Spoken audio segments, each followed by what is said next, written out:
Hello and welcome back to Tommy's Top Picks Weekly Roundup Podcast, episode 159. I'm your host, Tommy, joined by John. How's it going? Good. You ever say something 159 times and then realize something about it?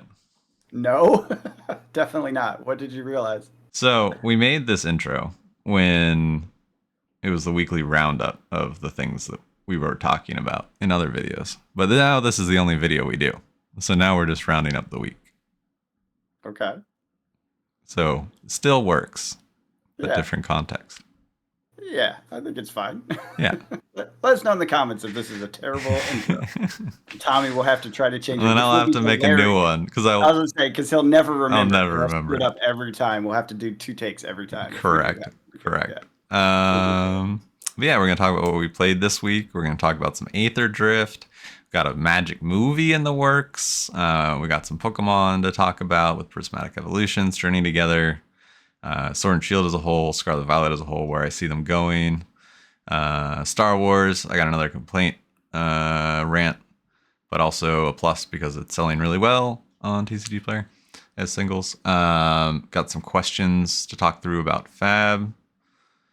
And we got some economic news, of course, at the end. Yep.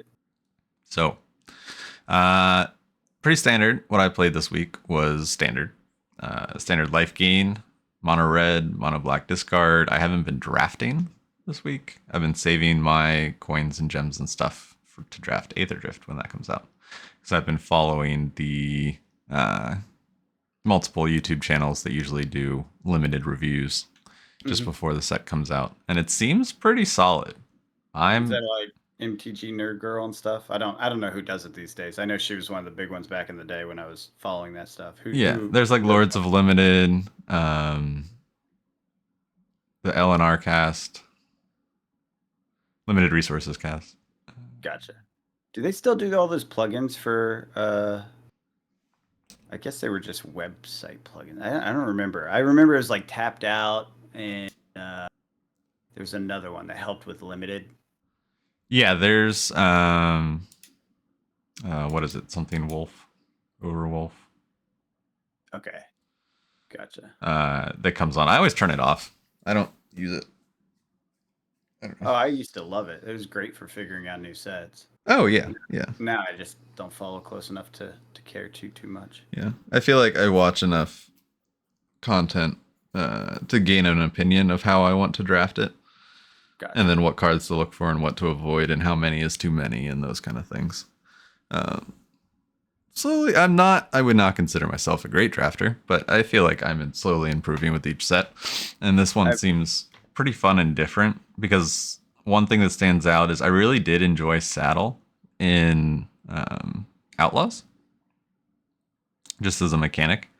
Mm-hmm. And it turns out that Saddle was originally made for Aether Drift, and then there was something not working in Outlaws, so they moved up the Saddle mechanic to play into Outlaws with the mounts and stuff. But it was originally designed for Aether Drift, so there's going to be saddling and crewing in this set, and that's the main focus of it, which I think is pretty cool because one of the race teams is a bunch of beasts.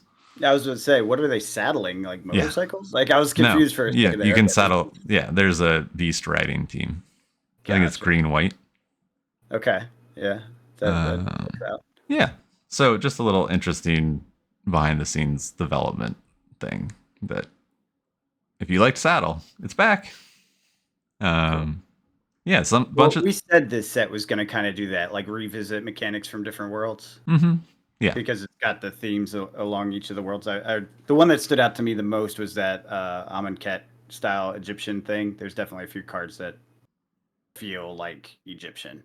Yeah. Oh, for sure. And the God semi-cycle. But yeah, I don't know. I'm really excited about it.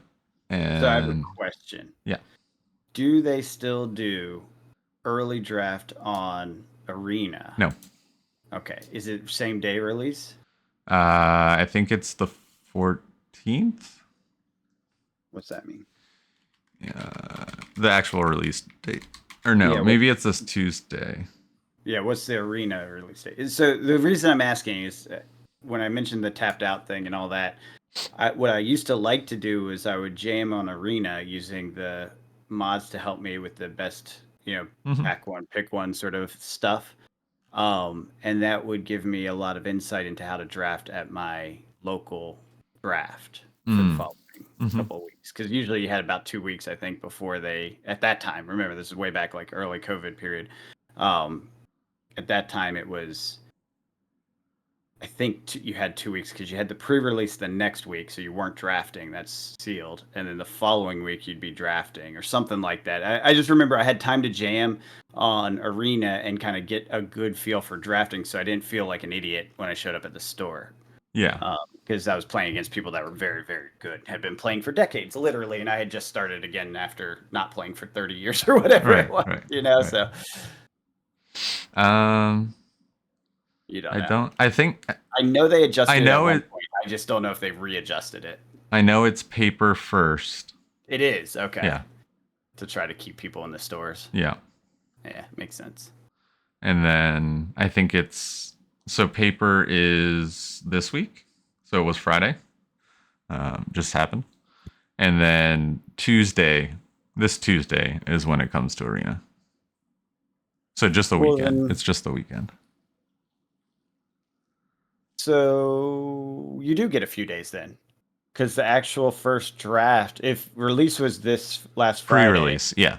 Yeah, that's sealed. So you Yeah. do get a few days to draft on Arena before you're drafting on your first Friday Night Magic. You could? Yeah. I mean, pre-release release on Tuesday, and then Friday's probably the first draft for most stores. For most stores, yeah. Like the store near me, that's a pretty big Magic store.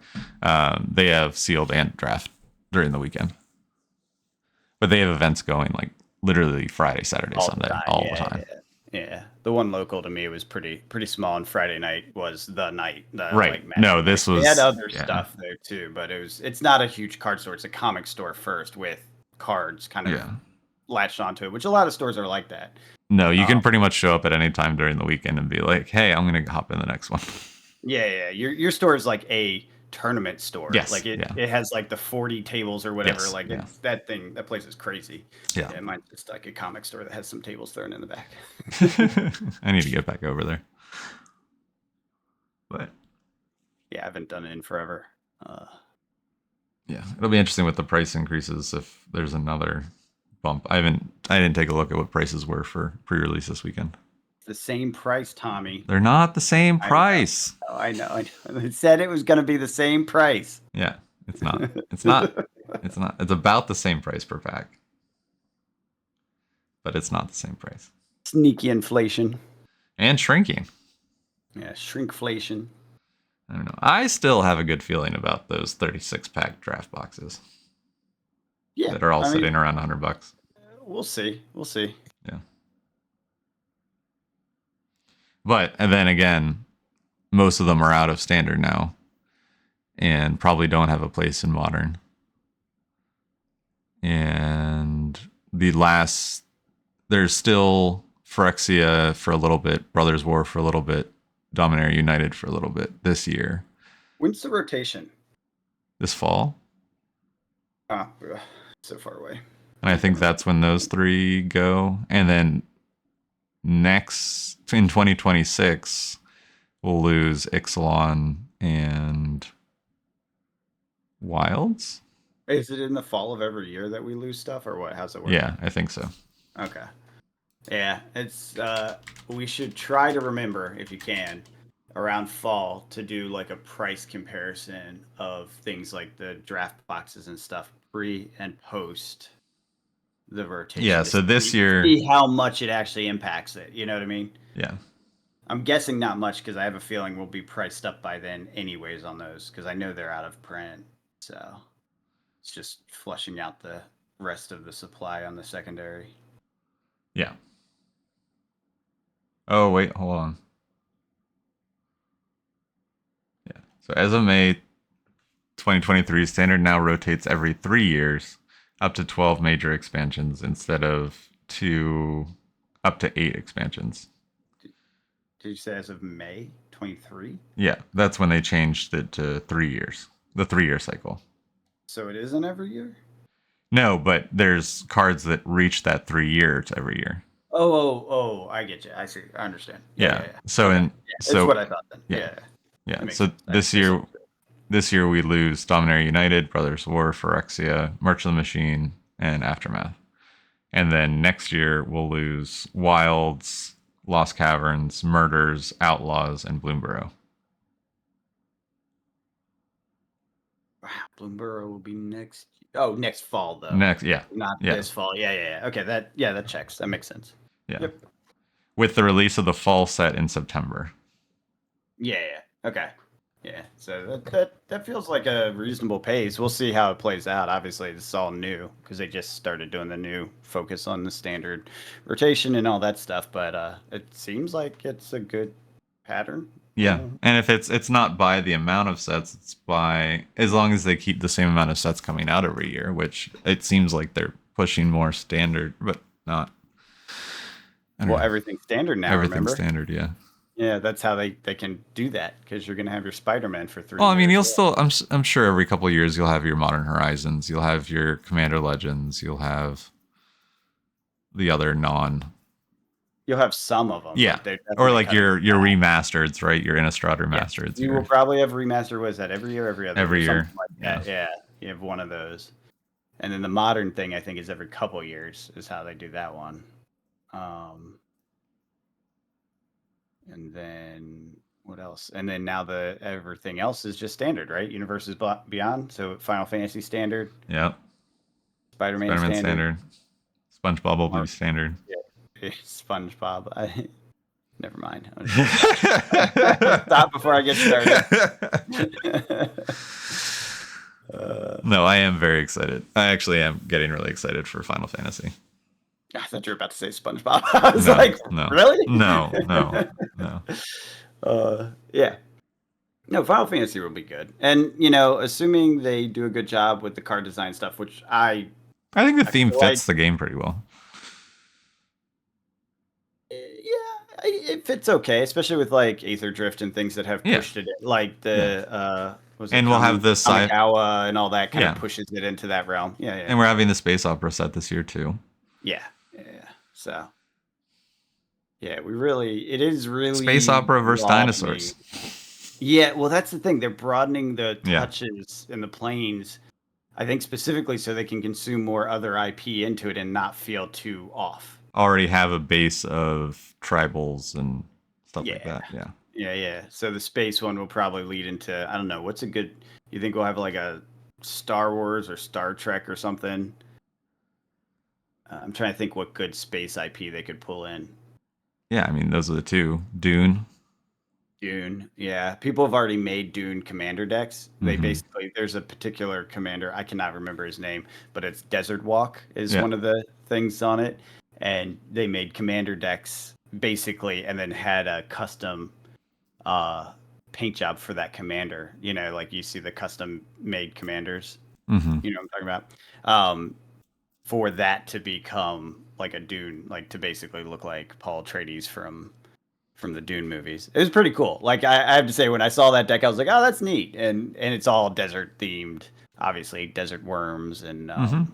the nomads and I can't remember the actual names of all the cards because I've never played along that theme, but I know there is a theme there, and it's been around for freaking ever. I think at least Cat period, but probably before that, honestly, because I'm pretty sure there was some desert nomad stuff way back, Yeah. late '90s, early 2000s period too. That would be cool. Dune would be cool, and that would probably be coinciding with the release of the third movie. It could. That would be pretty cool. I could get into that. That would actually that would trigger my hype. Yeah. Would that be your Lord of the Rings? I don't know if it'd be like I'm not as hype about it as you are about Lord of the Rings. Like Yeah. you are a lifelong, fully committed hype lord for Lord of the Rings. Like me, I'm just like I like Dune. I've enjoyed it really a lot recently, and if they came out in the next year or two as a Magic set, I'd be like, oh, cool, Especially with the third movie because I am looking forward to that. They need to finish off that cycle. I did pick up the last thing I needed for my Lord of the Rings sealed collection. I picked up a case of set boxes. Oh, so you're now shelved up, right? I'm You're shelved up. good. Yeah. Nice. Yeah. Probably good timing because I think we predict the end of the year will probably be the end of that. Yeah, because they're pushing about 200, and a couple weeks ago, a place had a sale for 155. Oh hell yeah. So I just grabbed a case. Yeah, that's it. That's good. Yeah, so felt good on that. It got here and it was already up 20%. I was like, cool. That's been a trend recently with a lot of stuff, especially That's collector boxes. that's what happens when we're in a bubble. Yeah, We've seen this before, Tommy. I know. Uh, I think at the time we were buying all the fab we could get in the last time we saw this. Yeah, Yes, we were. I still have some of that. I was gonna say, how many cases of that one set did you buy? WTR? No, it wasn't WTR. There's one we went crazy on. It was Everfest. Was it Everfest? Yeah, it was Everfest, we I went think pretty we hard bought, on. like, I we think I both did bought, like, 6, 7 cases. yeah, it was ridiculous. I got 4 loose boxes on my shelf. They're $50 each. It's fine. Yeah, the boxes didn't hold up so well, but No. the singles did. Yeah. On Everfest. Yeah. Everfest actually still has a lot of good Majestics. Yeah, so that's a question later, but I guess we can switch. Or Well, no, let's not switch. yeah, we can let's talk to it later. go through the rest of this. What else was there? Aether Pricing? Drift with some pricing. The Finish Line bundle is looking like a pretty sweet deal, but not at $97. Amazon did have it for MSRP. I think it's like 84.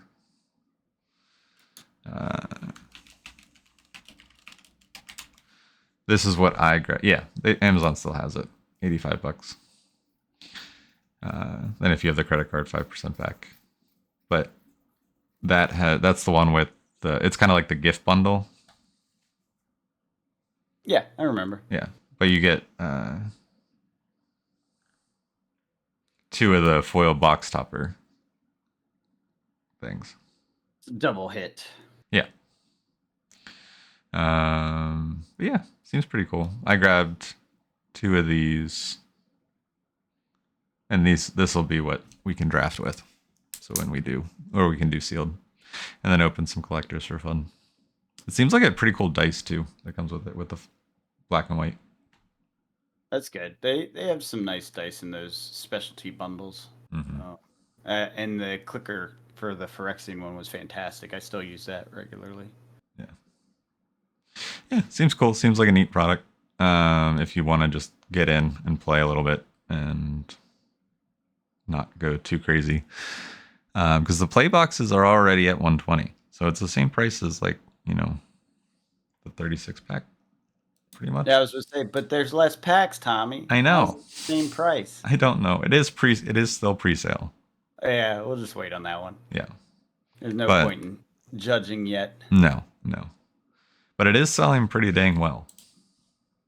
Is that real, or is that big sale they had? That was the big sale they had. The sales are way down. I mean, over 100 in 111 over the last week. That's not crazy. No. But at this price, I think it's crazy. Yeah, that's probably fair. Yeah. Like, I'm surprised it's selling that much at that price. Pre-release, I feel like you always get the boost at pre-release. Yeah. And then collector boxes shot up from 230 to 66. But I could see these coming back down to 240, 230 after release. Or I could see this going up. One of the two. Foundations is 136. Mm-hmm. So it's really not. It is lower than if it's 120. Because Foundation isn't out of supply at all. So there's no way that could be considered a supply-based price hike. No. So it is lower. Bloomberg's 140. Yeah.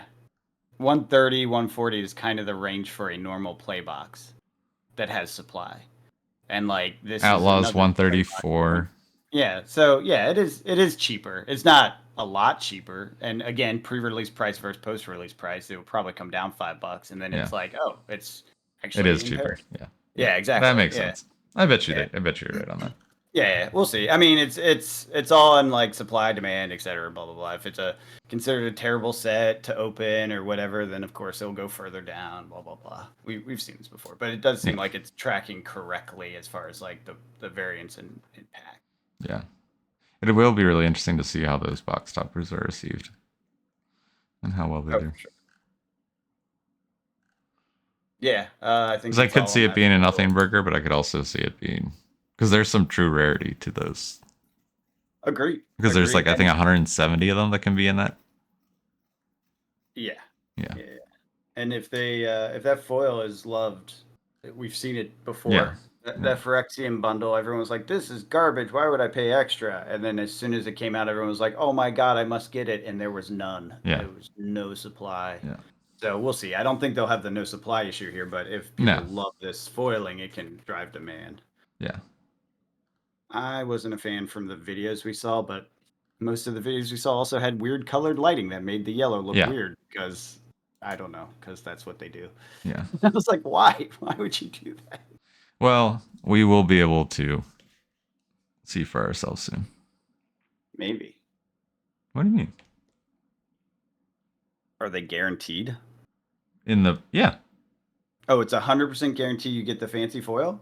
in the promo pack or in the box toppers, yeah. Oh, I didn't realize it was 100% guaranteed. I thought it was a chance at. No.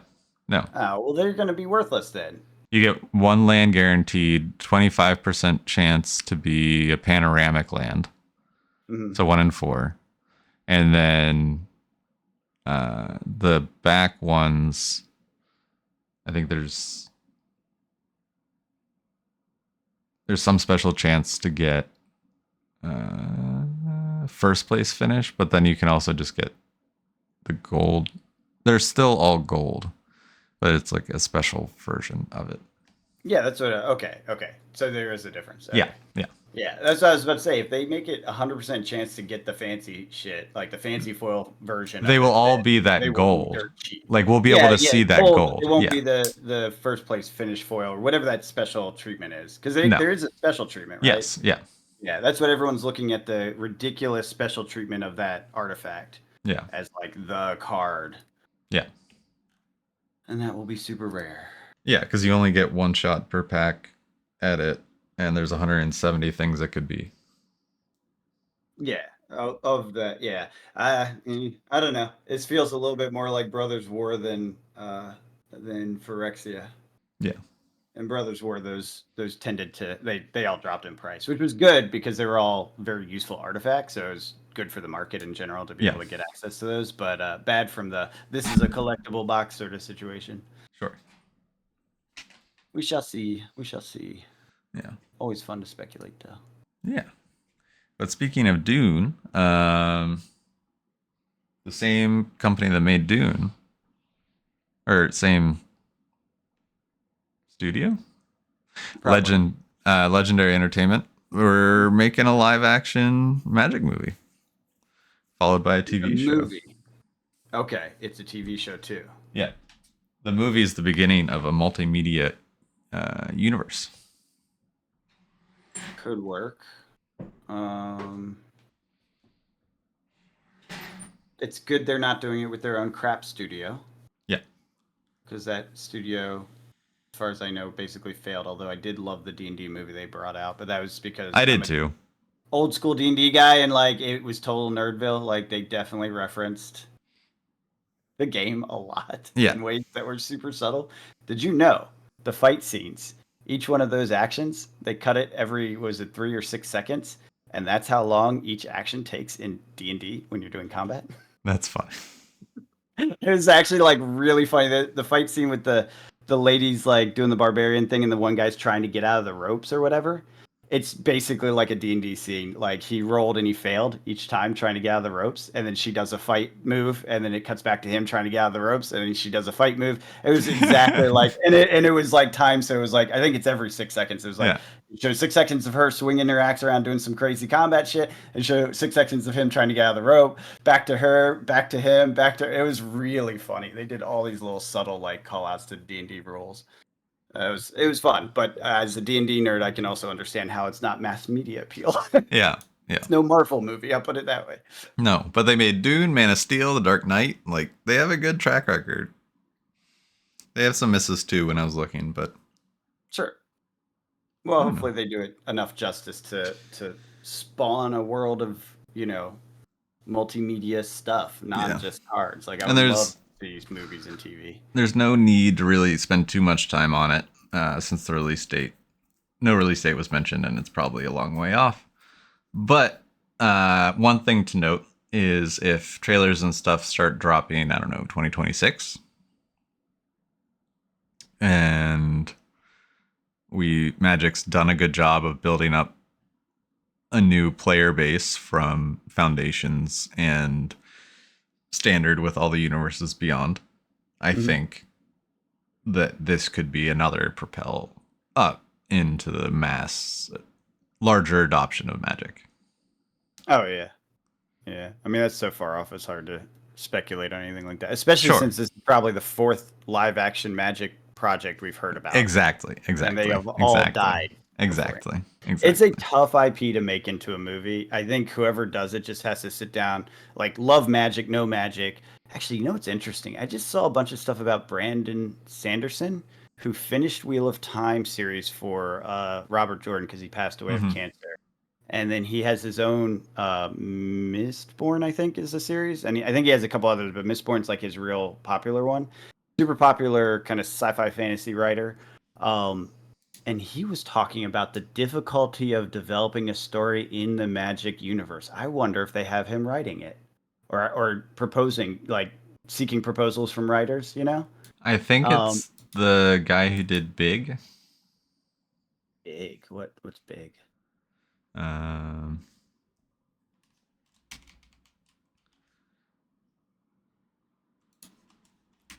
it's Anyway, yeah. my point was that he was talking about it as well.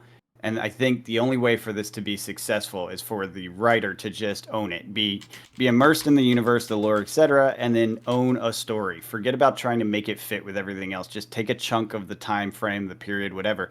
It's a multiverse, right? It's a multiverse that has been reset multiple times. It has inconsistencies within its own story. Everyone knows about this. Well, everyone that follows the lore knows about this.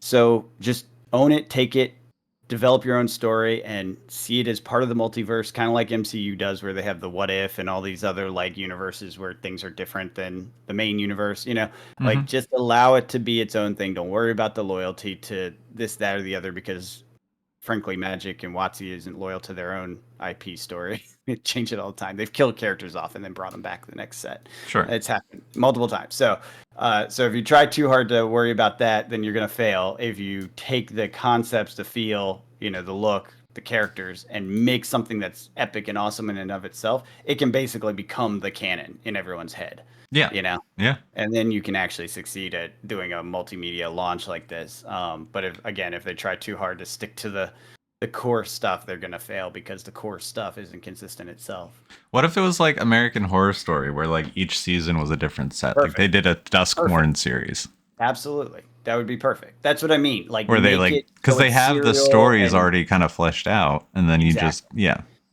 It needs to have its own way of jumping through into different worlds, context, etc. And you could Yeah. probably reuse some characters, sure. They could Yeah. be different actors and actresses with this multiverse kind of change of worlds sort of thing, like they Yeah. do with MCU.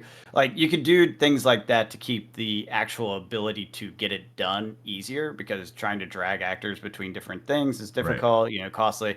There's lots of ways to make it so it's doable and not too bad. And then also, if you focus just on having really good story, then you win because people will just love the story anyways, whether they understand the context, the deeper chain of Right. events, Right. etc.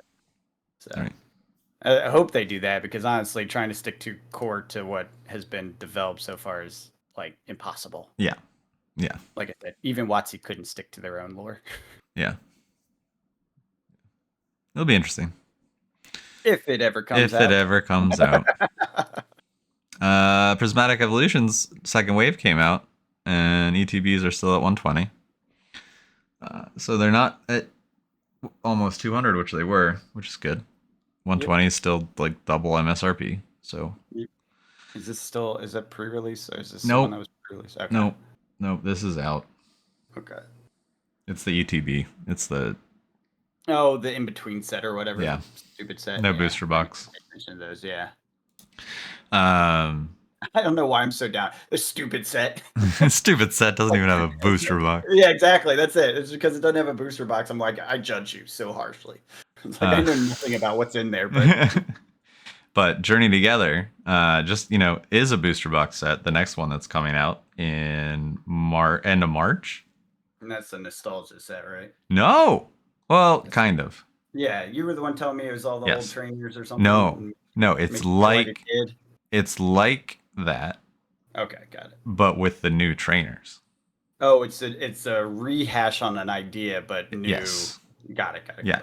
Yeah. So it's not the nostalgia because it's Brock's Onyx. Yeah, it's your guys. Yeah. Got it. It's the new generation's version of that. Got it. Well, that's not as exciting then, because if you're not selling nostalgia, what are you even doing? People are viewing just the concept as nostalgia. Yeah, I don't buy that. Exactly, me neither. So I'm sitting on the sidelines of this one because it's MSRP is 161. 6 months ago, even mentioning MSRP in Pokemon, I would have laughed. Because no Scarlet Violet was MSRP. Yep. And now everything's at or above. And that's kind of what I've noticed looking at all the Scarlet Violet and Sword and Shield boxes. The recent Sword and Shield boxes that had run-ups like Silver Tempest and Fusion Strike and Brilliant Stars and all that, they ran up, but now they're starting to pull back a little bit. Mm-hmm. Just because I think people aren't willing to pay those crazy prices. That's what happens every time. But then the FOMO kind of starts to die out, and it just reaches enough people where it's like, or it pushes enough people away to be like, that's out of my reach. Yep. But then that also makes everyone look at the current Scarlet Violet boxes, and they're like, oh, this is under MSRP, and that starts to come back up, and then people start buying that until it gets to MSRP, and then it pushes past it a little bit. Some are like 180, just slightly over. And then they reprint it, and everyone cries. Yeah. But I'm not gonna reprint any of it. But from some of the YouTube channels that I watch that have distro access and are getting Journey Together, it's not looking good for how much they're getting. I know Danny Phantom put out a video that everyone he has on a wait list for the new set, with his allocations, he has enough to send them all one pack. Oh my God. It's brutal. And so they are not fixing it yet. You were No. thinking this set was where they turned the printers on, right? No. Yeah. Well, they still can. I mean, the set's Sure. not even out yet. So Yeah. like they're gonna keep the printers on. I mean, are they? Because if they're releasing that little up front, well, they're trying to catch up. Trying to boost the secondary market. Well, they were trying to catch up with 151 and Prismatic Evolutions. Economically engineering specific price point. Yes, they're trying to get everything to that MSRP. Yeah. What fun to watch this mess. Yeah. And Pokemon's a lot less interesting once it hits MSRP. To me, I think. Yeah. Because there's a lot more downward, like your opportunity for, like when boxes were that 80-90, the downside risk was almost none. Obviously there's some, but you know what I mean. Like the odds of it actually continuing to go down, there's not data that shows that would happen. And then, but going up, of course. But it's a matter of when. It could be years. It could be 2 years. It could be 5, 10.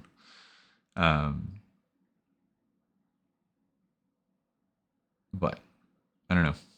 I'm sitting on the sideline for it, and then hoping that just more will come to market. And if it's not this set, it's not this set. It's fine. Eventually, there will be a set where there's too much. I want to call out Battle Styles. It is still on Sword and Shield 05, right? So you're saying the more recent ones were had these features of the pullback and all this stuff. Mhm. Battle Styles is still climbing. The booster boxes, it's not really climbing. It's still holding up. The booster boxes are selling for $164 plus $5 shipping plus tax. Mm-hmm. And you can buy the case on Poke Center for a lot less than that. Now, granted, labor costs it's break even, right? Basically, but the fact that you can break even from a Poke Center buy, which used to never be possible. No, I remember that's another side. Yeah. Yeah, that's what I mean. Is and on all sets, Battle Styles, the ugliest, hated, most disgusting, terrible set ever. It's not even. It really is. No, it's not. Over all of my time paying attention to Pokemon, Battle Styles has always been the worst performing. Rebel Clash. No. No? Rebel Clash, there's like one case left. Oh, well. It's out. It is gone. It sells for it's $1,500 for the case right now. There's nothing. There's nothing in that set. Battle Styles was always. Remember, I was doing the Poke Tracker and stuff. Yeah. Battle Styles was always the ugly. Yes. Terrible one, and it still is because it's still available at Poke Center. For God's sake, this is how many years later? This is Sword and Shield 5. Yeah. So, anyways, point being, even that March 2021. That's what I mean, man. Like, it's definitely it's the worst. It's coming on 4 years. I don't know much about Pokemon, but I know Battle Styles is the worst. Anyways, I have a case of it. I'm perfectly happy having that case because I literally could rip it apart and sell the boxes and make money. Like, not much, a couple bucks a box, but the fact that's where it is and I bought it like 3 weeks ago. I'm fine. I'm totally fine. Yeah. And if I have to sit on it for 5 years, that's fine. I will. Yeah. Vivid Voltage is actually money in the bank. Well, actually, no. Now it's sold out at Poke Center. It wasn't 2 or 3 weeks ago. Right. So that's like money in the bank immediately. Mm-hmm. But yeah, it's a little wild. It's a little over the top. But like I said last week, it's the top because I bought in. True. Once I buy a case, the market's done for. Yeah, it honestly was when you bought those. I know. That's when I noticed everything started turning, and that's when I told you I did it. That's why I did it. I was like, I have to stop this. It's out of control. And that's what the players. And that's when I told you that I think that's when I told you I sold my last box too. Perfect time to buy. Yeah. Which I'm glad I did. Fusion Strikes retraced down to 430, 440. Sold a little over 500. So. Good God. I'm just looking at evolving. Yeah, don't look at it. It's crazy. Why don't look at it? I sold mine for 450. Oh, you're sad, aren't you? No, it's fine. I didn't care because I made my money. I was happy. No, same. I paid 90, 100 for it. It's like $1,400 now. I know. First $100 or 100% seller or whatever, star seller. Yeah, you can't think of those things. It's true. It's true. Because I still have my Lord of the Rings Special Edition collector box that I paid $250 for, $300. Is that retracing? It retraced a little bit. Yeah, I was gonna say I haven't actually looked at any of the. Then it did. It actually it did come back up. Yeah, I was wondering. I'm actually curious when my other Lord of the Rings box is. It's gonna be good. I mean, it's already good. It's already in the money. Oh yeah, it's $1,400. Yeah, it's good. Yeah. It's still sitting at $700 for the other one. Yeah. Fine. I figured that one was gonna be a wait a couple years thing. Yeah, but I mean, there's 40 on the market. Selling one a day. Yeah, no, these will get eaten up. Yeah, like this will be a hard to find thing within a year or two at most. Which is fine. Yeah, so that's what I'm looking at is collector boxes. I'm going back and grabbing some. What about your delightful Star Wars collection of super collectible Star Wars paraphernalia cards? It honestly, I can't shit talk it too much. because I've made my money. I'm pushing 3 times over. That's awesome. Yeah. With the singles that are still So you selling like managed crazy. to buy into the I hype bought and I still bought the on boxes site. at I bought the boxes at probably the lowest each of them was going for.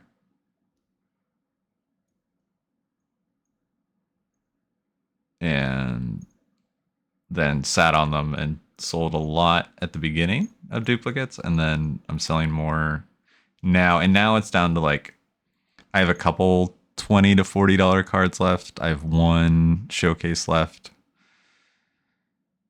I have the Leia up for like 250 or something. But no one's buying. No. But once she comes back into the meta, which I think she could with this new set, I think when the new set comes out, it'll get picked up. And yeah, like the amount of bulk, just like the hyperspace cards, like people care about them. And people will pay a premium. Just like the commons and uncommons are like $3 or $4. Can be. Like if they're a playable common, uncommon hyperspace card, like people are blinging out their Star Wars decks. Yep. So like I made my money 2.5 times over before uploading everything into this store again, just by selling like the really expensive stuff on eBay last year. Yeah. Yeah. So now it's still bringing in like, I don't know, about $20 a day in singles. It's not From, because I have a lot of bulk. I have a lot of Star Wars bulk. And I don't think I'm not competing with as many stores. And with there only being a couple sets and me having pretty much every card, the amount of orders I get is it's just because people want it from one seller or whatever. Yeah. So Well, that works until it doesn't. right, that's why I'm moving them now. That's why I'm moving them now. I've seen that. It's like it works, and then suddenly all demand dries up, and the card game gets quiet. Yeah. Yeah. So I don't know. After all these years of doing what we've been doing, I've come to the conclusion it's sealed cases of magic. And wasn't that my original thesis? Yes. Yes. We've been here before. We're going in circles. Yeah. But now we have like reasoning and logic and proof, and I had all those things before. I know. And I pointed to the data, and I showed you the data, and I showed everyone the data. I know. Well, I'm here. I'm here now. You got there. I got there a couple years later. But yeah, one of the things that kind of shook me when going through, because I've been really lazy about uploading set 2. Mm-hmm. But finally I've been getting around to it, which re-sparked a bunch of sales. But I was going through the the cunning cards and realized that you can get a hyperspace foil version of a reprint card in set 2 that was in set 1, and you can still get the same rarities and stuff. The only difference is the set symbol, or the 3 letters. Yep. This was never a collectible game. No. And now they're making collector boxes. That's my all right. And everything must go. I mean, the collector boxes they may engineer to be actually collectible. A big question mark because this publisher Sure. That's does pretty not quick. have a collector record like at all. Yeah. And really, with their every game. With their draft boxes having that sequencing figured out pretty quick. Yeah. If there's sequencing in the collector boxes, that's actually a super important terrifying point for anyone out there. Terrifying. If you are going to go in on collector boxes, just realize that to date they have failed to successfully engineer a draft box where it could not be, figured out. I'm pretty sure all 3 boxes were figured out so far. Yes, and in short period of time too, that's a risky thing for a person trying to get, Now, if you have a lot of capital and you want to basically open cases of collector boxes to get like the super rare cards, you could probably figure out the sequence and make extra money that way. Sure. I don't recommend it in a game that has such a precarious collecting market. That seems like a gamble on a gamble of a gamble. It's a huge gamble on a gamble on a gamble, right? Like, that's like the here. Let me buy a Pokemon pack to hopefully buy a card, or hopefully pull this card, and then I pulled this card. Let me send it in to get graded, spend more money on it, and then maybe it'll come back at 10. Oh no, it came back at 6. Yep. Now I can't sell it for the amount of the pack and the grading costs. Yep. Cool. Yeah, huge gamble. Yep. So that's I'm staying away. I was tempted by set 3 with the Clone Wars. I'm not tempted by this set. I think I'm done. I don't know if we should call it indie. I call it an indie game. Maybe tier 2 games would be a better sure. Yeah. Like it's not like that Lorcana, right? One Piece. It's not like it's not indie. Company. They've been around for a long time. Right. They know what they're doing. They just don't create collectible games, that was my big red flag immediately. I'm like, this company has a terrible track record for keeping games going, and even worse for keeping them collectible. And I did end up deciding to pull the boxes down from TCG Player and not sell, because I do have 2 boxes of set 1 and 2 boxes of set 2. And then the way you were talking about last week about how it's just designed as a good game, then so that's now I just have those games on my shelf, so I can draft with friends in the future. Feel like strongly in the when a company comes out and tells you their plan, and we have a 7-year plan, and we want a good draft experience, like if they're not specifically saying we're here to create collectibles, then I don't want to assume they're creating collectibles. I think to kind of jump to our next topic too, the thing that got us with Fab was Fab basically promised they were keyed in on collectability and people that wanted to collect and quote unquote invest. I think invest was even in their kind of subtitle, of the game, right? A game for collectors and players or something like that, or investors and players or something. Like for the longest time, it said that on their official site, and that was their entire premise. And then they took that part off. So, that was a company that sold us on that and then backed away from that policy, which is different than Star Wars, which explicitly never said it. Never. Right. Not once. Right. And with the history of Asmodee, anyone who... Well, no, they did say that they want collectors. They never said anything about a reprint policy. Oh, yeah, correct. Anything that actually supported it. Whereas Fab specifically said... Correct. Cold foils will never be reprinted. We want them to hold value. We want to support collectors. Like, they made strong statements in support of collecting. Star Wars never made strong statements. They said there will be some collectible stuff, and it's Star Wars. Of course, it's freaking collectible. There's rare stuff and it's Star Wars. Cool. Got it. Yeah, it was a redundant statement, basically, just saying Star Wars covered that. But they never made any promises on reprints at all, ever, right? And that's where I'm like, okay, like they're not. It's a game company, and Asmodee does this. Like, it's fine. It's a way to go. It's a business model. Yeah. Don't assume it's a different business model from a company that has a decades-long track record of this business model, right? Yeah. Like, that's what they do. So, anyways, sorry, off my soapbox. This is my rant. I'm just like, Star Wars is always going to be this. No, that feeds well into our next topic. So, I got some Fab boxes left, right? Yep. Let's see what I got. According to Rudy, all-time highs. Yeah, okay. Everything is fantastic. Did you see the amount of supply that came on after his video? Yes. Yeah. I had my boxes. I was listening to this and I was just shaking my head like, dude. Yeah, the amount of boxes that came to the market. Ooh, it was I noticed it. It was so false. Like Rudy doesn't always like BS, but that was definitely a full BS video. That one about flesh and blood and all this. And I think he doesn't know that map is that. Yeah, I don't think he knows because it's like it did hit. Like, I think it is up. Holding up. It is. It's up $4. Woo. Yeah. Like, I'm sorry. No.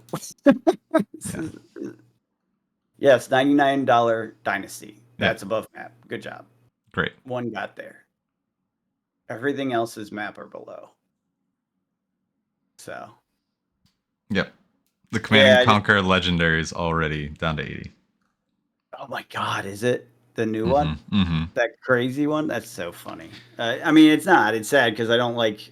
I don't want to crap all over No. Flesh and Blood because there's a lot to like about it. But it's just like when you're trying to pretend it's this No, collectible this thing, this and it discussion obviously is is not. all within the collectible side. It's Yes. the Yeah. Yeah. gameplay is great. It's a great Yeah. game.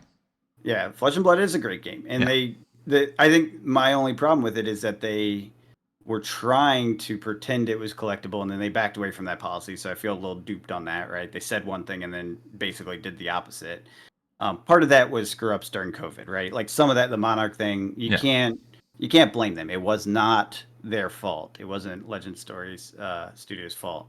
It was Channel Fireball and blah blah blah. But now that we're past that phase, right? Mm-hmm. This hype on top of like really shallow sales, really low volumes, like Mm-hmm. and then map pricing is barely holding. Don't pretend it's like this crazy collectible thing when it's not. It's a No. game. It's a It's game with players, so the and Command and that's Conquer. the entire economics of it, right? Yeah. Command and Conquer is the perfect example. So we have the new one in the Hunted, 7857. In the legendary slot, a legendary slot, compared to the Arcane Rising one, 7801. They are the same price. Yep. It's because they're the same card, because they Yep. are game pieces. Because They they're are an game pieces. in demand game piece. That's right. That's exactly right. And This so that's whole why they are the economic same structure price. is non-collectible. It is a game, and Yeah. it's fine. Like The there is nothing whiteboard wrong the with that. whiteboard is $71. It's What a basically shock! yeah. Like, of course, because it's a demand for the card that's Yeah. legal in a tournament because it's a highly competitive tournament-based game. The whole Correct. economics of this is around the tournaments. And it's sad to see people like pretend it's otherwise because they're basically just shilling their position. Yeah. Like there's no other There are reason people to do that. holding. When he was Yes. saying that no one's holding Fab, baloney. Yeah. Baloney. Yeah. We know they are. I We know know a Saint ton has of a ton of people. it. I know We a ton of know. people personally. Yeah. Yeah. I know what So their anyways, positions look like. If there's any major run on Fab it will boxes, be it'll refilled. be refilled. And these Yeah. are boxes that have been out of print for years. Yep. They mismanaged that side of the market mostly through I would say accidents and reacting to what happened. Like I don't blame LSS. They did not try to dupe people into this. They No, tried to no. do it all and they failed because they got kind of fucked over by US distro. Yeah. I feel like I will say that is probably 90% of the issue. They took what data they had from distro, they acted on it, and it was a lie. So they were deceived, which meant they deceived us, which meant this is where we are.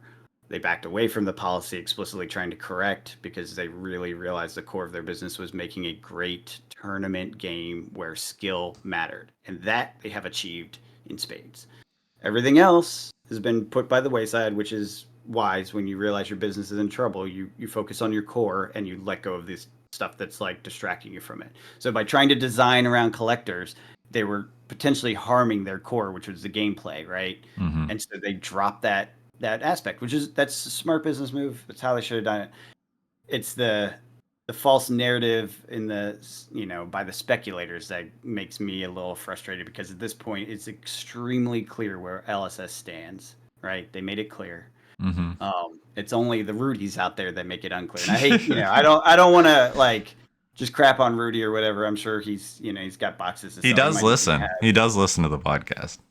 what here? Oh, you think Yeah. so? He's an official follower. I mean, One of the 40. one of the 40 listeners is definitely Rudy. The amount of Rudy. times that we put out the podcast and then Rudy's like Yeah. Monday, Tuesday video is something that we It's something talked that's, about. yeah, it does feel a little bit like a reaction sometimes. I'm But I just, feel like we say stuff that is not exactly like revolutionary. well, sure. I'm just saying. Yeah. Rudy, if you're out there listening, blink twice. So anyways, yeah, I just feel a little bit bad about that. Because I know people are listen to Rudy and get hyped, and I'm Yeah. like, guys, don't get hyped. Like I like Fab is great. It's a beautiful game, well Yes. designed, lots of Yes. fun to it, Yes. lots of stuff, that's positive within space. But don't pretend it's a collectible, like put it on your shelf kind of game. It No. just isn't. No. And the proof is in the cycle of the meta, right? Cards go up around the meta, cards go down around the meta. And so if you have a box that has cards that are not meta, it's going to stay low. And if you have a box that's basically been outpowered by later boxes, which has been consistent throughout the whole release of Fab, so that future boxes are more powerful than previous boxes, then there's almost no reason to go back to those boxes, right? With if the cards aren't in demand because they've just basically been powered out, then the boxes won't be in demand.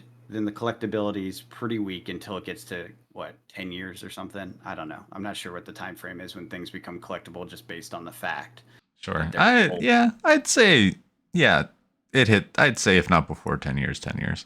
I mean, we're almost at 7 for Fab. So does that mean Arcane Rising starts spiking now? Like it doesn't look like it. I'm watching. It's not happening. No.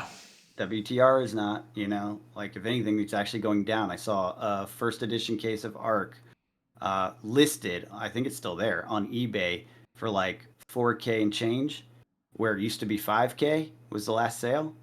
And it's listed and no one's buying it. So Yeah. it's still like, if you're just looking at market movement, it is still going down. The oldest sets are Yeah. still on the downtrend and have not found their bottom yet. So it's a slow downtrend and there's no volume. So you're basing this on like minimal data. So, keep that in mind. But reality is reality. If someone can't sell it for less than it was last sold for, that's a downtrend. Yes. Yes. Like there's nothing else about it. So, will it find a bottom? Will it come back up? I think there's a high I think probability so. at some Yeah. point. Yes. But it's going to be a long time And then because of you have all those boxes that you're talking about that people have on their shelves. right. So then you have to think about opportunity cost. Yep. And so that was my view with the Pokemon stuff. I was like, all right, we just had a crazy run up. I mean, green on everything. Mm-hmm. Move it because Mm-hmm. it's. I didn't think it was going to keep going, and so then just move it into something else that's been flat for a while or is still moving up. Yep. Magic collector boxes. That is the way. So I don't know. I saw it as an opportunity, took it, and now I'm looking at my Fab boxes and I'm just like, what to do with you? Yeah, just leave them until it goes up, or try to get rid of them if you want to like offload for space. That's what I ended up doing. No, space is fine. Yeah, then just leave them. Like if you're not in a rush for the capital or the No. space, just. But it's the opportunity cost. How long are they going to sit like that? Well, this is where you just let it ride, Yeah. because it's like, does it hit a bottom and come back up as a full market trend, like the older stuff starts getting valuable or not? Yeah. And again, my thesis at this point, and has been for a while, is it won't, because they overpower, Right. But then how it's Oh. just inherently old again. That's, yeah, when that happens though. But I feel like that takes a long time. Basically, the inherently old value is that nostalgia kick. So when do people 2029. start saying, "Oh man, I miss," you know? Yeah, okay. 10-year anniversary. Welcome to Wraith Draft at 10 years. That's fair. It could be, yeah. Yeah, maybe. We'll see. Maybe. Depends Things on will get supply. so crazy. Like, you know how like as Magic gets older, it gets crazier and crazier and just disenfranchises people. Yeah. I feel like that's almost happened to me with Fab, where like the sets just kept getting crazier and crazier, and I was just like, I just want my Welcome to Wraith Fab. Like I want my Warrior Guardian Brawl vanilla, no talents, no attack, just attack block kind of stuff. Yep. Back and forth. Yep. I think it'll happen. But yeah, it may be that 10-year thing. Yeah, and that's why it's like, okay, like don't expect that to happen. Like that would be the outlier reality, not the definitive reality, and therefore you're now taking a larger than normal risk, right? The downside is much bigger than the upside, probability wise. Yeah. So I'll probably, what I think I'm gonna do I'll keep my WTR, Arcane, Crew, uh, Tails, and Monarch sealed. I might open the Monarch because those singles have been selling pretty well recently. And I may open the Everfest boxes. And I have one Dust Till Dawn left, which actually does sell singles pretty well because Prism's played pretty heavily. Prism's back. The new Prism. I didn't know. I didn't realize she was back in meta. Yeah. Yeah. So I may open some of the looser boxes, or with playable singles still. But then keep the early stuff. And then there's no value in Tails, so might as well just keep that closed. Yeah. I mean, you missed your window. Your window was when they came out with Tails 2.0, whatever that one was. No. That was the window. It didn't even go up then? I mean, the box didn't, but the cards did. Oh, yeah. I sold a ton of stuff that I had sitting around and that had been on the market forever during that. Oh, I mean, I had a bunch of singles that I was selling. Yeah, all the lightning talent stuff, all that went, and that's fine. Like, and that's my point. Is like there is a game cycle. You can make money on this. Don't get me wrong. It's just not a speculator thing. It's a swing trader strategy, right? It's not a long term. It goes up. This is not a Nike check. This is a saddle trade. So you're looking for the highs and the lows. And that's a different trade altogether and a different strategy. If you want to make money, you can make money on Fab. It's absolutely doable, and it's actually, I would say, relatively easy compared to other games if you focus and pay attention on it. But it's definitely not the like easy money because you do have to pay attention. If you don't pay attention, you will miss your window, and you may never get that window again on that particular set of products. So that was my point on that one. No, I agree. But yeah, all right. Got a plan. Economics. Oh no. Yeah, unfortunately this is a bad news week. If you don't want bad news on the economy, you should say goodbye and leave a hashtag no bad news. I'm out. Yeah, I'm out. Who's listening at this point and cares? If you want to know about economics, hashtag economics rule. Just so I know. Anyways, PepsiCo revenue dip. This is like one of those canary in the coal mine things because people buy Pepsi products pretty much all the time. And when U.S. consumers cut back on snacks, PepsiCo does more than just Pepsi. When is this data from? Because the Super Bowl is literally just happening. Well, and that's the scary part is that you're seeing revenues dip. Well, no. Forget about that. That's cyclical. That will not be in part of this reporting, right? Okay, and that's not a thing that's really relevant because while there might be a momentary spike, it probably doesn't even get close to matching the quarter-on-quarter revenue because remember, PepsiCo is an international company. Yeah. Okay. So Super Bowls do not affect global drinking of soda. You know what I mean? Like, isn't it? But it is. It's literally the Pepsi halftime show. They spent a bunch of money on it. That's why they're losing money because they spent all the money on the Super Bowl. That is not true at all. Consumers are not consuming as much in the snack category, which is considered kind of a luxury item for, people that live in the lower economic echelon, right? That's where they spend extra money is fancy, fun snacks, things that make them happy, sugars, etc. And if that's being cut, that's a bad situation because it's probably one of the latter things to get cut before, real economic troubles hit people. Because soda, it's not exactly expensive. So it's a bad canary in the coal mine sort of thing. There's another company that's freight related. So this is we were talking about logistics companies. They just laid off 7,100 workers, which sounds like not a lot. It's not even 10,000 workers, but it is a lot for that industry because it's a really low labor industry. It's not exactly fair, but in this particular set of areas, and this was tied to freight between U.S. and Canada. So it's directly related to the tariffs and all the stuff we said before. These cuts that are happening because of U.S. aid organization being decimated. I think they're firing everyone or something. It's close to that. It's pretty hectic and chaotic and day to day. There's new headlines, so it's hard to follow exactly what's happening. But regardless, the grants and money that was flowing through that organization have been cut. And the reason this is a problem is because that is how $2 billion a year in rice, wheat, lentils, and peas were sold from U.S. farmers. So U.S. farmers just got their teeth kicked in by the Musk raid on USAID and kind of destruction of that economic stream. I know it sounds weird. Everyone's like, "Oh, they gave condoms to Hamas," which is a lie, by the way. They did not. It was a different Gaza is Mozambique, which is a different fucking country. People are stupid. Anyway, sorry for that little rant there, but just some of these things make me really mad when it's little, like really basic stuff like Yeah, that. no, that's good to point out. Like that, yeah, Because it's just so annoying. some It's people like, just may not connect that. yeah. Pick up a freaking Google map. Like it's not that hard to learn this and stuff. find the Gulf of America. Yeah, exactly. It's like it's anyways. That kind of stuff gets me really upset because it's like totally false and very easy to prove that it's totally false. But anyways, U.S. aid.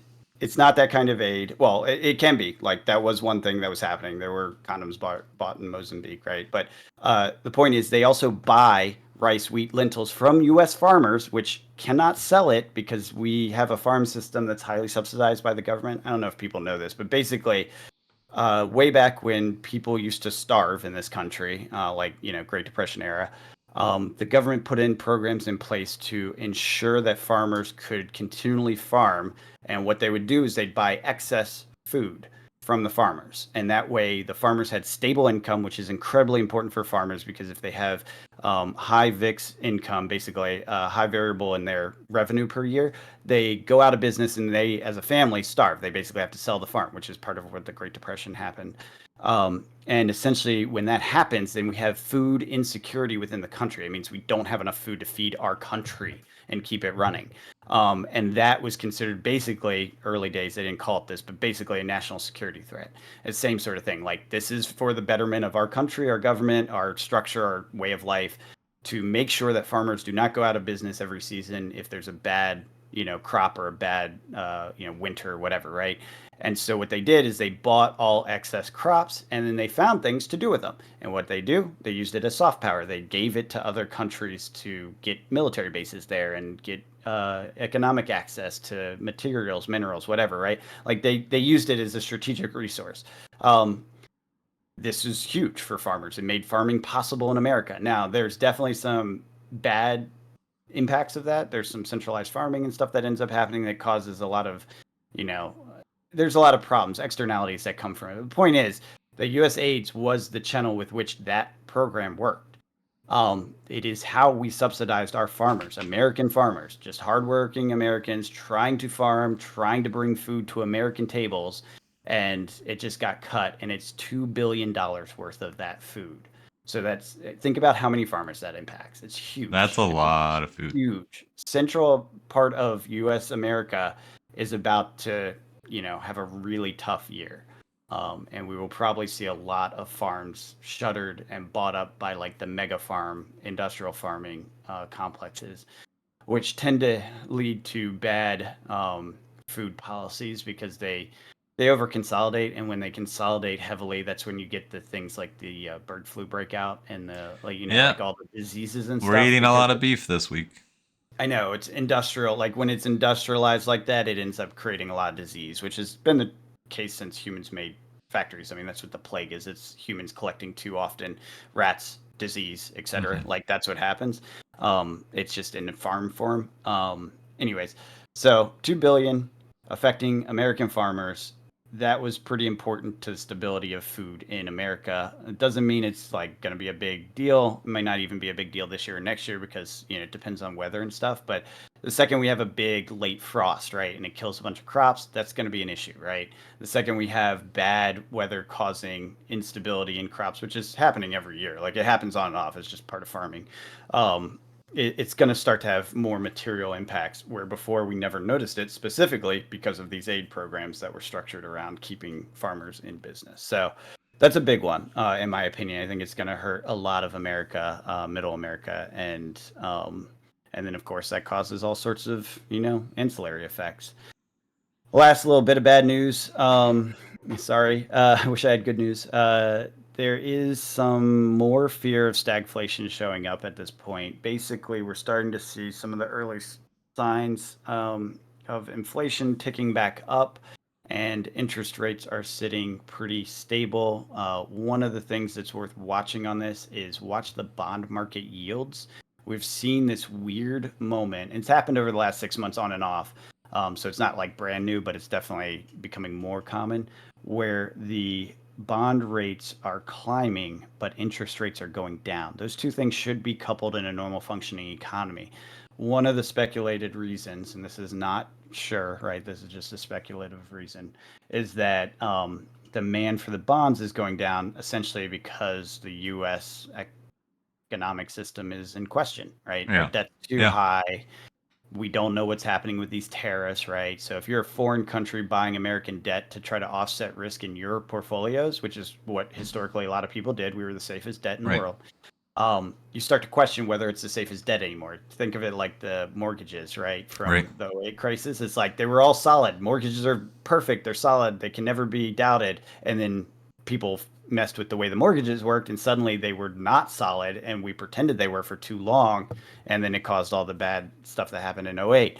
So if you pretend American debt is safe and it actually isn't safe because of the things like the tariffs and all these activities that are going on, this would be your first sign, right? You'd see the the bond rates shift away from interest rates in a way that's not in alignment, and that is what is happening right now. And again, we've seen this on and off for about 6 months, some like instability. Part of it's just the level of debt so high, and we don't seem to be doing anything about it. Part of it is some fiscal policies that don't make sense and monetary policies that don't make sense. When you look at a global economic structure that we're looking at.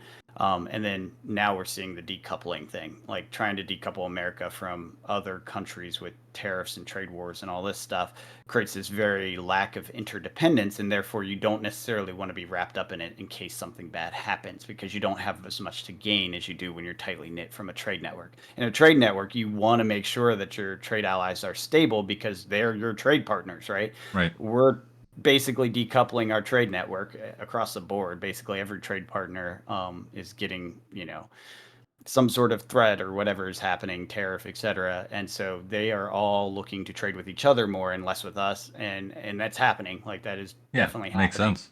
And so as that happens, our debt, our bonds basically become less attractive long term, and that's what you're seeing. The long term rates are spiking basically because they have to give a higher rate to get anyone to buy them. Yeah. And again, that's decoupled from interest rates, which it shouldn't be. And when it's not, that's a sign. That's a market sign telling you something. And what it's telling you is people don't trust American debt. And when that happens, that's a big problem for America, which has a lot of debt, obviously. So we'll see where that plays out or how that plays out, but it's definitely a concerning sign. There's a handful of these concerning signs over the last week that are, hopefully we can get through some of this quicker rather than slower, because the slower it is, the more likely we are to hit stagflation. And you do not want stagflation. It is the hardest thing as far as like textbook economics to work the way out of, because you can't grow and you have inflation, so it harms everyone, and it also prevents like actually growing out of the inflationary situation, which is historically how U.S. handles it, or is pretty good at handling it. Yeah, it just becomes a really bad situation. So hopefully we dodge that bullet. And again, this is all the stagflation thing. Definitely a more rumor than reality. It's a concern, not a reality yet, but we're starting to see the signs of it. I will say one thing came out, jobs report came out, mostly good. Unemployment has not spiked or anything. I think it went up by like 0.1 again, nominal, non remarkable amount. And the job openings did drop, so that's like an early sign. But we've seen that happen over the last few years, and it's not really that weird in this time frame, right? Because seasonality and stuff. So Hmm. basically consider jobs at a safe flat, if you will. But with the interest rate thing and all that, it becomes a little questionable. And we'll see how it goes. But I don't think interest rates are going to continue to go down. Inflation is becoming too much of a specter now. So we're probably going to see them tick back up again. And we did have this happen. I think it was in, I can't remember exactly when. There's a historic moment where this happened, and we basically cut rates too fast, didn't listen to the market, and then ended up having to raise rates again. It was recent. It was like maybe '08, maybe early 2000s. I can't remember which, but one of the two. Basically the same action by the Fed happened, and we got kind of a double bump on interest rates before things got under control. So we may be seeing that as a result of some of these policies by the federal government, the tariffs and the inflationary behavior. I mean, tariffs are inflationary Yeah. default, period. They raise prices. Job losses and stuff can be, anti-inflationary, right? Because there's less demand then. But you get all these like kind of mixed signals that come together and no one knows what to expect. Uncertainty is part of what drives markets down. So we will see where it lands and what happens. But I would say keep some cash handy. Take advantage of the opportunities as they come. I don't know how much of this will be a dip versus a protracted, kind of unwind. Initially, I was hoping it would just be a dip. Like we were talking about that, I think even last week, like have some cash on hand to buy the dip. But Yeah. the more this is becoming structural, the more it's starting to look like this might be a slower slog of a downturn. So just slowly down over 6-12 months. Yeah, maybe even longer. It depends on like what exactly is at play. Like if they really do restructure the entire government spending and they do it in a way which I think is most likely to benefit, the few corporations or whatever that have connections with Trump, Musk, etc., which it feels like what they would do just from what we've seen so far, then you will see a huge long-term issue for America's economy because if it's too centralized, basically too many companies aren't getting some of the money and therefore too many people are going to be out of the job and you start to get all those negative cycles started. Mm-hmm. If it's one of those things where they cut spending, right, cut the U.S. debt, but then kind of rebuild a structure similar to what it was before. So like they bring a new farm program up to speed to replace this 2 billion, things like that. Then it's a different story and it may be a shorter term thing. We don't really know what the plan is. And that's part of the problem. It's that uncertainty. No one knows. I think even the president has no idea what his economic policy is. It seems like day to day it changes based on, I don't know, if he's annoyed with somebody. If he had like a strong, solid policy and we Right. knew what it was, we could act on it. But it's clear a lot of people don't. I mean, the sovereign wealth fund alone indicates a lack of understanding of like what those are. Right. Because it doesn't make sense in an American economy, like at all. So, anyways, that's my 2 minutes on the economics or whatever. So, unfortunately, I wish I had better news, but there's none yet. I guess the better news is that we have not seen a massive crash yet, so that's good. Yeah. We're not dead yet. Nope. So what do you think that means for cardboard if we do have the pullback? Same thing as before. Again, you lose middle class and upper middle class jobs. You lose cardboard buyers, right? Yeah. You see tariffs that affect cardboard purchases and movement from China or wherever, Belgium. Then yeah, you're going to see increases in costs that get passed on to consumers.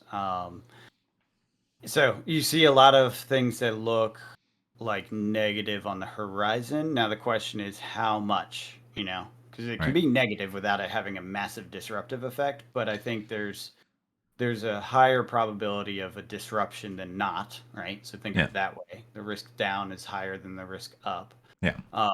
And the amount is a range, right, from a small amount to a large amount down, and it's starting to push downward more. You know what I mean? Like the risk of it being a large amount down from here is increasing kind of week by week over the past few weeks. Because originally it was like tariffs were the risk, right? Yeah. Now it's tariffs and disruption in jobs, right? People that buy it, demand. So those are two hits on the price level, right? So I don't know. We will see how this plays out. It's a very chaotic time. I wish I had more certainty around it, but that said, I think no one has certainty, and no No. one has really had very strong certainty basically since COVID. Yeah. Yeah. There's a lot of built-in uncertainty in the market, and yeah, we're seeing the transformation that comes from that. So Yeah. I think the possibility of the downturn is what scared me out of Pokemon, honestly. Mhm. Is that the amount of people that are holding on to Pokemon that do not care about Pokemon beyond it being an investment vehicle. Yeah, If we entered a downturn, like the Flesh and Blood they boxes after will the dump. Rudy video, right? Yep. How much of that Pokemon comes to market in a downturn? Yeah. Even if there's not a reprint, it's effectively a reprint. Yeah, well, exactly. It becomes a Yeah. second wave, third wave thing. Yeah, Mm-hmm. for sure. For sure. So So yeah, I think it's a reasonable thing to take into account, and you know, none of this is run out there, panic, scream in the no, street sort of stuff, right? We're no. not at that point at all. I'm very much But in a sit back and observe yeah, mode right now. observe, be patient, do what makes sense for you, consider the downside, right? Yeah.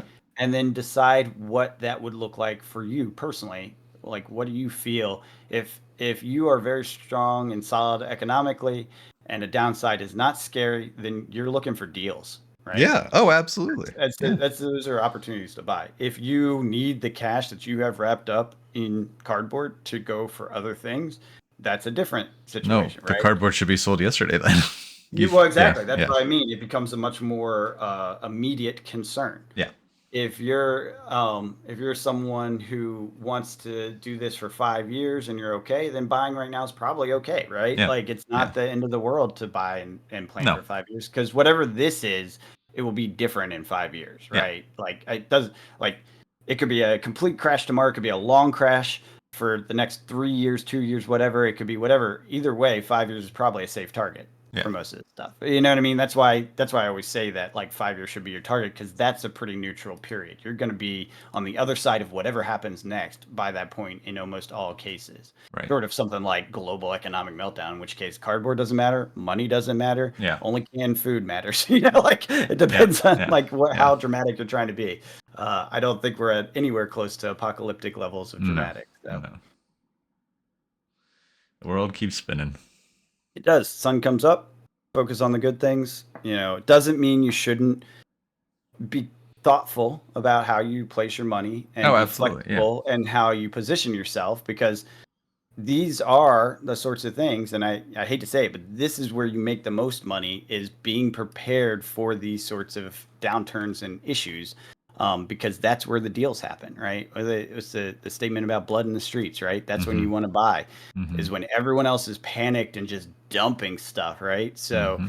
these can be huge opportunities, but you also don't want to wait on the sidelines for your entire life and Right. then only have Right. one of these opportunities. That's why I say, like, when we talked about a third of cash, right? That means I'm 2/3 bullish, right? Because that 2/3 is in the market achieving the Right. increases in growth. I'm a 1/3, I'm watchful for something to happen, Right. and ready to act on it to take advantage of it because that's when you get the most advantage. So that's how I'm looking at it. So sorry Yeah. if my words feel overly negative. That's where my No. mind No. is from a Yes. pure fiscal standpoint. I look at it and say, there's a 1/3 bad shit happens chance, and I want to get in on that, right? Yeah. Sure. So that's how I look at it. No, that makes a lot of sense. But cool. Cool. Well, if the Economic world, done. yeah. Anything else before we wrap things up? That's all I got. Well, if the world is still spinning next week, we'll see you then. Have a good one.